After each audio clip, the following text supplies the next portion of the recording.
In this video, I'm going to show you the 2 easiest ways to remove the Google search bar from your Android phone in 2025. This video is going to be quite informative, so make sure you watch it till the end. If you find this video helpful, make sure to leave a like and comment a heart. So, the first step is very simple. Just press and hold the Google search bar.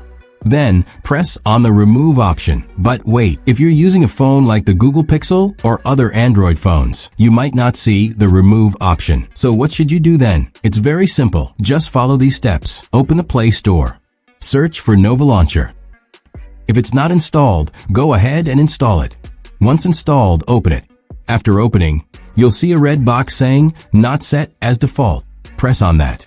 Now make sure Nova Launcher is selected. If your phone's interface has changed, don't worry. I'll explain how to fix that too. Now long press and hold the Google search bar at the bottom. Then select Widget Settings. In front of the placement option, press the box. Then select None. And that's how you can remove the Google search bar. If you want to reset your phone's interface, simply go into the Nova Launcher app. Scroll down. Press on the default launcher option. Then select One UI Home instead of Nova Launcher. Or just delete the Nova Launcher app. Thanks for watching and don't forget to subscribe.